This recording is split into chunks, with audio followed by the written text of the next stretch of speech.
The Q101 Morning Crew. On Q101. Brian and Kenzie on Q101. And this is weird. This story I don't know. It's one of these things that come up and you're like, why? Netflix is going to open stores. Now, we can go back to the beginning. When you hear that, you go, why don't just be like Blockbuster now again? Yes. Well, if you remember, we talked about this once where Netflix tried to sell the company to Blockbuster like back in 2008. And they were going to sell it for $50 million. Blockbuster said, give me a price, $50 million. And they laughed at him. They laughed at him out of the room. And now Netflix is worth $150 billion. They could have bought it for $50 million. And then you would have what you wanted right now. So Netflix now wants to open stores. And you're like, what? I mean, why would you do that? And they just stopped doing the DVD service that led to the closure of a lot of stuff. Remember 2 weeks ago that they don't send out that's how Netflix started, if you don't know. They used to send DVDs out, you watched them, and then return them in envelopes and got other ones before streaming became a technological capability. You know? I have a theory. Uh-oh. Maybe this is obvious. I don't know. Some of my theories are. But I feel like they stopped the DVD service because think about how many DVDs they have, and now they're going to open the stores. They're going that route. Like, if you want this nostalgic version, then we're going to actually open stores. And I'm super hyped about this. Thank you. I am super hyped about this. I literally was just saying, I was at the restaurant on Friday with my son and my husband, and it was a crappy rainy day as it was all weekend, right? Yeah. It's like, it was really hard to come up with something to do that's like, I don't know, like Hocus Pocus was in theaters because 30th anniversary, and I'm like, well, we have it on Disney Plus at home. I don't want to pay $30 to go see the movie. We have it at home. Sure. And I literally said to my husband, Roman, if it was back in our day, but not that long ago, I would love to go to like a Blockbuster right now and spend, you spend 30 minutes looking for a movie and then you go home because you're all excited about it. That would be so fun to do right now versus my son literally said no to 800 movies when we got home because you know the power of that scroll? You're like, nah. The doom scroll. Nah, it's like, oh my God, we had an argument. We had an argument over what to watch. It wasn't even fun. Yeah. Because it was just like, nah, none of this. Like, pull up a different app and see if there's anything on there versus, no, you're at the store, run around. It creates all this excitement. So I can't wait. And ironically, I'm sure they'll open in major cities first, but I feel like they should be in suburban areas first because it's something fun to actually do with your family. I would think they'll probably, I could see one of these opening on Michigan Avenue. There's a lot of shuttered places there right now. But then again, it will go to Schaumburg, of course, maybe like Woodfield Mall, and then probably Naperville. I could easily see them being in Schaumburg, Naperville, and downtown. And they're not saying exactly what they're going to do, but to Kenzie's point, that's exactly what they're going to do. They have all these DVDs sitting around. What are they going to do with them? And there's people like Pants, who works here in our building, and my buddy Dean, who still used the DVD service up until just a few weeks ago. Why? Because they liked exactly what you said. The experience of waiting for the movie, putting it in their little laptop DVD player in the bed, and you're just watching it that way, which sounds ridiculous to some people out there, I'm sure, because why wouldn't you just use everything at my fingertips? And to your point, it's kind of boring now. We got everything we want handed to us. It's so easy. Kids are becoming so like blah, like, let me just watch another trailer. And it becomes, you're spending an hour looking for a movie and they're so like subdued because it's just, it's like an overstimulation of there's so many options and so many movies and so many trailers and they're not wowed by anything. Yeah, you just versus sit if you're there. like, we're going to the store, these are the 3 aisles we have to, you'd be all excited and read every box. Like, it like creates an experience. And like, we seriously got in a huge argument trying to pick out a movie. And finally, my husband and I were like, we're watching Beetlejuice. You've never seen it. It's a good, he's like 9.5, getting close to 10. That's a good, not too scary, but not like a little kid's movie for Halloween, right? Yeah. And he's like, I don't want to. Yeah. And we're like, no, you're going to watch it because you don't have any ideas of what to watch. We just give you 400 options. Give us a plan. Give us a plan and we'll do it. Nope, I don't know what to do. And now he's walking around going 6 foot, 7 foot, 8 foot, That's all I hear. I'm like, I regret my decision. Yeah, I mean, it's weird. There's this weird 90s nostalgia thing happening. And like I saw, like Macy's is building stores again now after having these big mall things. They're building smaller stores. I think people want to get out of the damn house and go shopping or do something like it was. And it's a comfort blanket type deal. It's a fun experience. And like, okay, when you go online, it is great when you're looking for something specific. So when I wanted to buy a crib, as much as I wanted to go to baby stores and stuff like that, and if there was a huge one, it would be great. it was amazing to see 800 options and not drive around 800 stores and be frustrated because I still haven't seen what I wanted to see. Yeah. Right? But when you don't know, like when you go shopping, you get to see things that you wouldn't have thought of. Like, oh my gosh, I've never seen a purse like that or shoes like that or that movie before. It helps bring things to you. Yeah. Plus, they're talking about doing things like releasing things to the Netflix store first. So you have to actually go into the store and, like, let's say it's a Netflix special, whatever, Stranger Things or Cobra Kai or whatever it's going to be. There'll be different ways to get things first at the store to drive you in there, which, again, I would do that. I'm totally fine with that. It sounds like a pain in the butt, but actually it's more fun down the road when you can just have everything in your hand and go like, even like you said, your kid does it, but we do it too. Me and Megan will sit there just like, no. And it's all awesome if we just turn it on, but we're just doom scrolling and never picking it. It's interesting. Someone just texted in and said, okay, but it's making family video stores close. If you have a neighborhood with a family video store, that's awesome. I'd love to hear that. Can one person text in right now? I haven't seen a family video store. Yeah. In at least 10 years, at least. And don't text in and say Red Box, because that doesn't count. That's just the box in front of like the Jewel or whatever. Well, it's not a family video store. Yeah, but I mean like, they mean the name family video store. Their last name isn't Redbox. Oh, there's one. The one's called Family Video. I just mean like any video store out there. I think they meant like family owned. Because why would it matter? Why would you care? Then it's just a corporation against corporation. Like Jake O'Shaughnessy's videos. Right. You ever been to that store? No.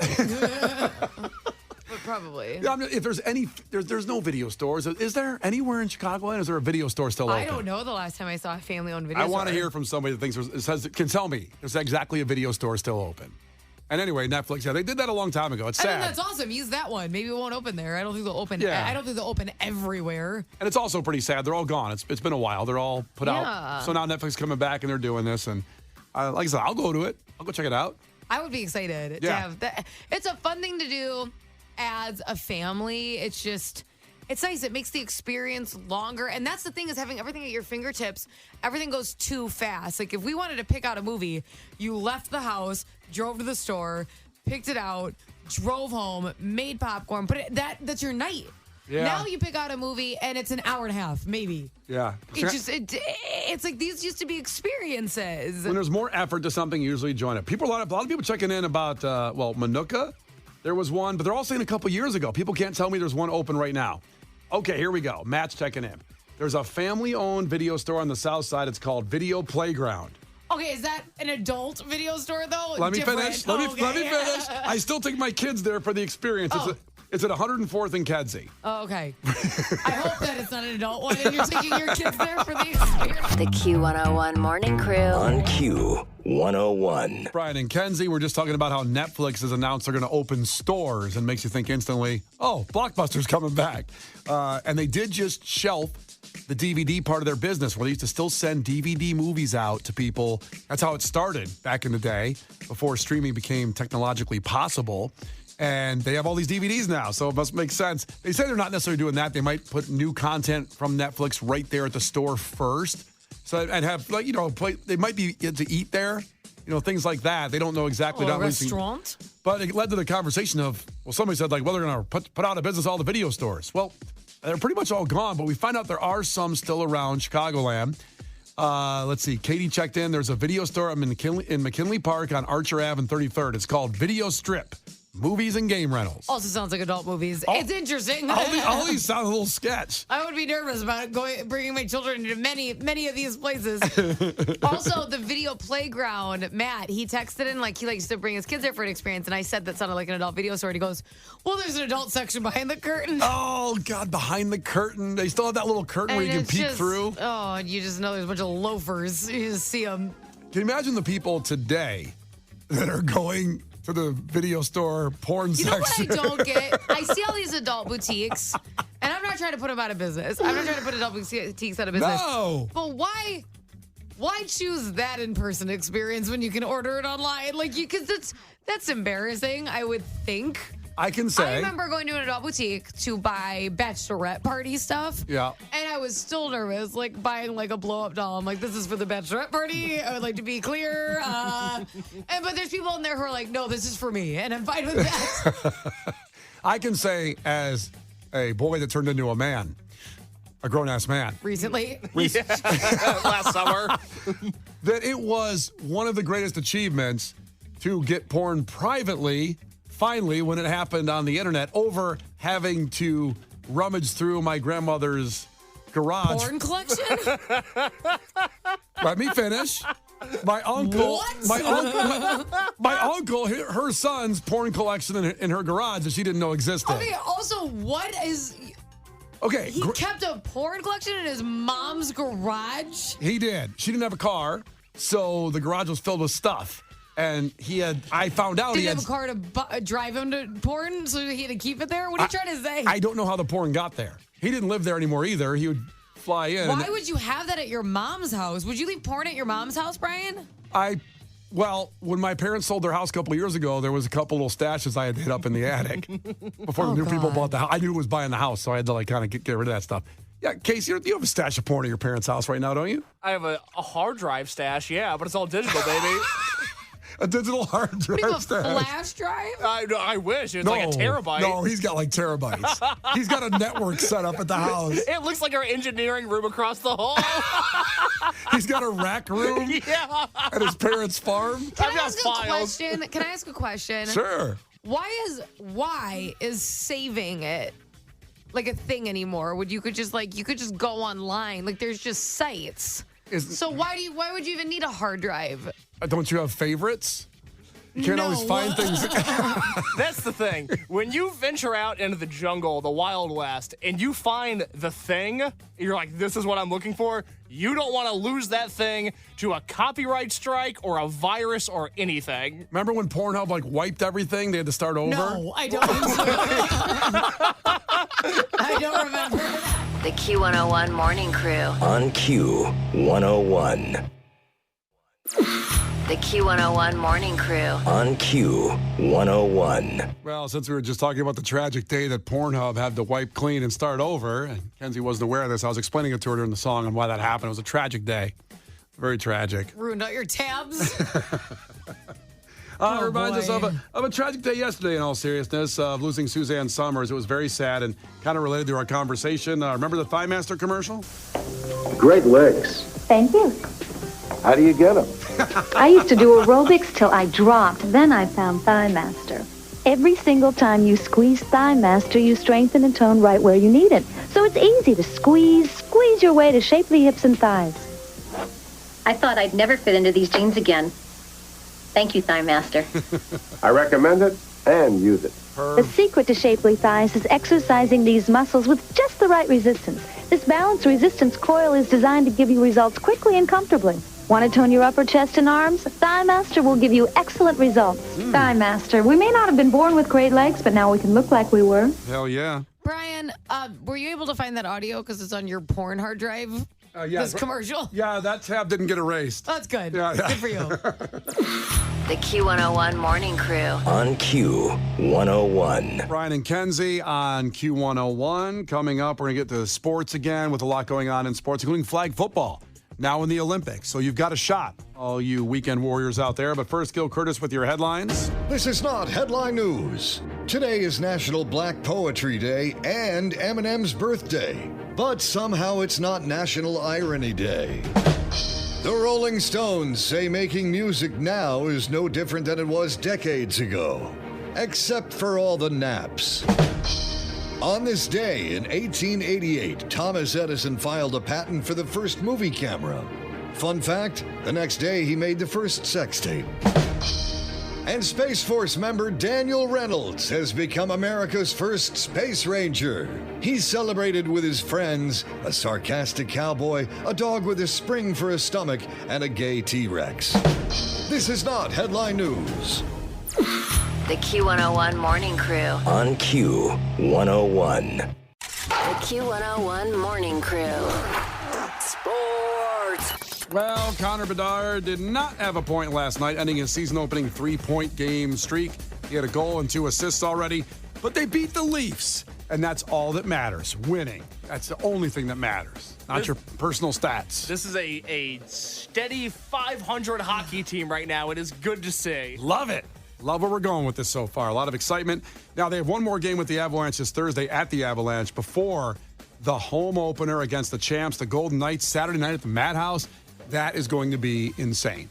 I should note, I said that in just a second ago, but they've played really good teams to start their season, the Avalanche, the Bruins, and the Knights on Saturday. To survive that gauntlet early in the season, Yeah. I'm excited about a Chicago sports team. It's the first time that's happened in the calendar year. The whole year? I Yeah. mean, even at the beginning of the White Sox, you weren't excited, or the beginning of the Bears? Literally the first 2 weeks of the baseball season, it was like, oh, White Sox might be pretty good, and then that went away fast. Yeah, looking good. It was like, oh, wait, no, long 9 months ahead. Looking Whoopsie-daisy. good. Well, with the Bears, we all got a little bit, of course, excited for a little while, and then not. But then, obviously, Justin Fields dislocated his thumb in the game and popped it back in himself during the game Sunday. Can he play this week? He's a survivor. He's not going to give up. Hell yeah. Keep on surviving. I'm sure that was in the summer. He was going, ow! Yes. Ow! I'm a survivor. Thumb, get back in there! And he won't know if he has enough strength to throw the ball until about Friday. So QB Tyson Bagent, the second-string quarterback that everybody loves, well, we'll see if he plays on Sunday. Seems late in the week to know whether or not he can throw a football. Yeah. I mean, it'd be nice to. I guess it's the first time that Bagent's going to be starting and practicing with the ones, as they say, the starters. And I wonder if they're kind of just looking at him going like, he's not going to play, though, is he? Is Justin going to be okay? I don't know. I'm sure they're all looking at their feet, just hoping that the season ends sooner rather than later. Well, the Rangers haven't lost a game in the playoffs as they continue beating the cheating Astros yesterday in the MLB playoffs, 5-4. Damn cheaters. That's why I've been wearing a Texas Rangers hat to work to show my support. Anybody but the Astros. Oh, do you have every team? I don't have every team, but I have a lot of teams. That's one of the few things that I care about in life is hats and having a lot of hats. Yes, but what teams do you refuse to buy? I don't wear Astros hats. I don't wear Yankees hats. I don't wear Mets hats. And I don't wear Cubs hats, but I'm in the market for like an Iowa Cubs hat. I would be okay with that. Yes. Yeah, of course. Yeah, it's just... Because they open for the Cubs, and you're a big kid openers. Yeah. I can have the openers. Kind of your thing. Yeah. Obviously, the underground version. I've never thought about minor league teams being like the openers for the major league teams. That's such a great way of looking at it. They are. There's also another Cubs farm team over in Northwest Indiana. Which one is that? There's the what are they called? Damn it, I can't remember. You can get all their farm system teams if you want. I had a hat in my cart over the weekend on the website that I buy hats from of an old school Daytona Cubs hat from the 90s. That was their minor league affiliate in 1994. And I couldn't pull the trigger on it, but I liked that one. It's again, I can't do a traditional How much Cubs was that hat? $52 Wow. plus shipping. Damn. Wow. Yes. So It's expensive. I held off on it. Student loan payments kicked back in this month. Got some expenses I got to take care of. Hey. Hat budget's looking lighter than normal, but we'll circle back to it one day. You don't care about your student loans. Just don't pay them. Well, look, that's my goal. That's Is a I'm just trying to horrible hold off on them. take. That's his mentality. I'm telling you, in case. What a okay, ripoff. We went 3 years without paying them. Everything's fine. Let me just keep not paying them. It's really a ripoff. You to pay your loans. Yeah, sorry, Brian. I went to school and did everything I was told to do, and now I owe $30,000. What a great system we have. That's how it works. Yeah, it's awesome. I love it. You can be a welder. Look where you are, though. That's right. Look at your dream. Yay! Yeah. Well, yesterday, continuing the MLB playoffs, Phillies win Game 1. Kyle Schwarber, first pitch. Kyle Schwarber ready to lead off. First ball swinging, and there it goes. An ambush by Schwarber, and it's 1-0 Phillies. Oh, incredible. It's hard to watch, actually, with the wife, who's a Phillies fan from Philadelphia, of course. But you had former Cub, Kyle Schwarber, hitting the home run, first pitch. Then Bryce Harper, who almost came to the Cubs because his friend Chris Bryant was here. Then he goes to the Phillies, of course, and has been dominating. And then former Cub Nick Castellanos goes up and hits a home run. 3 home runs, 2 innings. And then Craig Kimbrell, former Cub, closes out the game last night as they win, beating the D-backs 5-3, and they'll play again tonight at 7. This kind of tinged at me a little bit. It was like, oh, God. It kind of what at you? Tinged my, insides, a little tinge. Google it. Okay. I actually am doing that right now. It doesn't seem like a word. Tinge? Yeah, how do you spell it? T-I-N-G-E. D. D. Tinged. Tinged. Yeah, tinged. It's, past tense. Tinged. What does it mean? Emit a sharp, clear ringing sound. Yeah, that was it. That's what I got. Kyle Schwarber's home run put what was it again? How you say it? What was it? Well, you emitted a sharp, clear ringing sound. Yeah, sharp, clear ringing sound in my ear. Like that's what happened? It's kind of brutal. No, I didn't know that's what happened every time. So Now you know what tinged means. I think it's supposed to be tinged. No, I meant tinged. No, but tinged No, we know what is you meant. T-I-N-G-E-D. That's how you spell it. Oh, tinged. Tinged. Tinged. So it really tinged you? Yeah, I did. Wow. I had a ringing in my Tinged ears. his gears. Yeah. You know the thing. So the Olympics announced in 2028 that squash is coming back, cricket, lacrosse, baseball, and softball, all making their returns. And a new sport, flag football, will be in the 2028 Olympic Games. I can't wait. Now, I was a legend in the Chicago Sport and Social Club. I was a two-way player in flag football. What does that mean? That means I threw a touchdown and caught a touchdown as well, and I also played defense with some good You sacks. threw it to yourself? Like you made it down there that fast? We're like an 8-year-old playing in the yard. Are you Kenzie's son? Yeah, I threw it on the garage roof, and I rolled over, ran over, and I caught Why it. didn't you just run with it? I just thought it was a little tougher to throw it and catch it. I just, showing off to the ladies there at the Sport and Social Club I back in love the that day. the guy playing alone in the park. Flag football. That's what does it. Waterworks down there. When you see a flag football player. Can't control myself. I know that. Gonna jump his bones. Yeah. Yeah, At if the you only- local rec center. Yeah, pull on his flag if you know what I mean. Yeah. If you only saw me back then, Kenzie, throw that ball to myself. It was incredible. She would have loved it. Yep. Life would have been different. Finally, the Vikings admitted that they've stolen what the Rangers have been doing, playing Creed's higher before games. That's how they beat the Bears on Sunday. Apparently, Creed must be making a lot of royalty money with all the sports teams that are now They just using have to be Creed. like, this is the best publicity we could have ever gotten. Yeah. We didn't see this coming. Let's give them some more royalties. Here's No. Kenzie's. Yes, it's Kenzie's version of higher. Can you take me higher to a place where blind men see? That's the whole thing. Can you take me higher to a place with golden streets? That's the worst decision I've ever made. Gold. Oh, gold. The Q101 Morning Crew. On Q101.